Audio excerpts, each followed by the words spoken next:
A você e a todos que nos acompanham direto de Brasília. Bom, a semana começou aqui no Palácio do Planalto com reunião entre o presidente Lula e os líderes do governo no Congresso Nacional e o ministro responsável pela articulação política, Alexandre Padilha, da Secretaria de Relações Institucionais. O presidente Lula disse que vai continuar viajando pelo país entregando obras e que a pauta foco no Congresso Nacional são aquelas que dizem respeito a melhorar a economia, como, por exemplo, a regulamentação da reforma tributária. Vamos ver o que Padilha disse. Votar essa semana, trabalhar essa semana no esforço concentrado à conclusão da votação do segundo PL da reforma tributária. No Senado ainda não começou a contar o período de urgência. Então, na própria semana passada, na reunião que tivemos com o presidente Pacheco, eu, o líder Randolfo, o líder Jacques Wagner, depois da reunião dos líderes, tem um período ainda que vai começar a contar na urgência.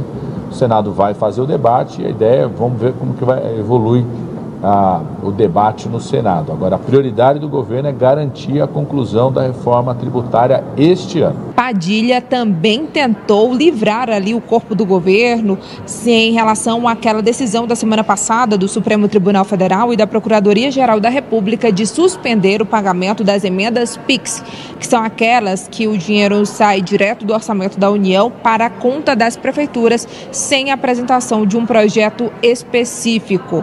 Padilha disse que o governo não tem nada a ver com essa decisão do Judiciário. Vamos ver o que ele disse. Qualquer digital ou participação do governo, do executivo, qualquer ministro do governo, naquilo com a decisão da Suprema Corte.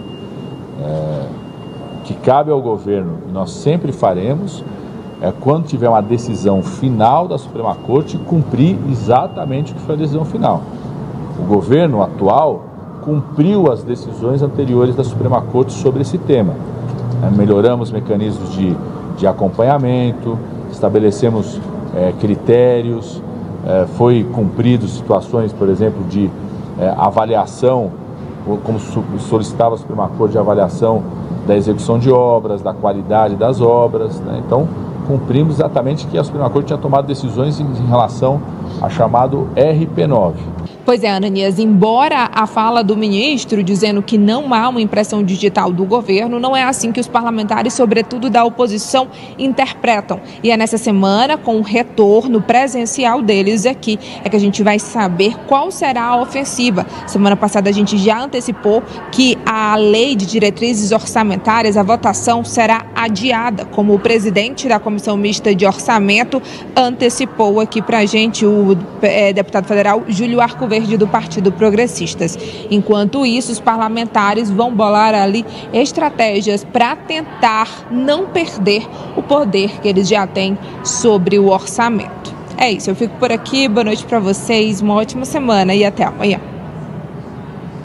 Obrigado, Raniele Veloso, de Brasília. Boa noite, até amanhã. Tá, então, Osmando, estabelecido um apelo dos deputados, uma pressão dos deputados por uma decisão que não é do governo, uma decisão do Supremo Tribunal Federal. Como você acredita que o governo pode contornar essa situação para votar matérias importantes como a regulamentação da reforma tributária? Osmando.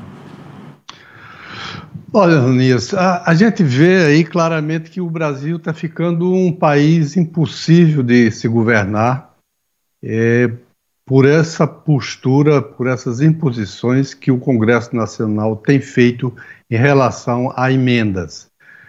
O Congresso saiu, por decisão do Supremo, do orçamento secreto, e depois o Supremo descobriu que ele continuava, mesmo proibido em dezembro de 2022, ele continuava sendo exercitado dentro do Congresso, e depois, para fugir do orçamento secreto, eles passaram a utilizar as emendas através do PIX, onde permaneceu a falta de transparência, sem indicação de projetos específicos para a utilização daqueles recursos transferidos e muitas vezes até sem saber que parlamentar é que fez aquela destinação.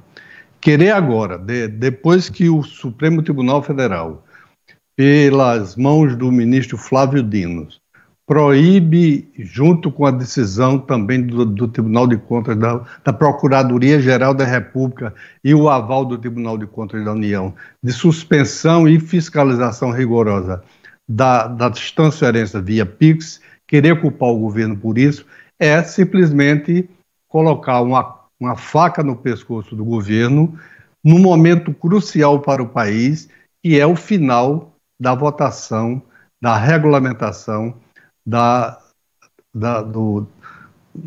questões tributárias, da reforma tributária. Então, acho que o governo vai ter que mergulhar novamente nas negociações com a Câmara, porque ele nada pode fazer em relação ao Supremo Tribunal Federal.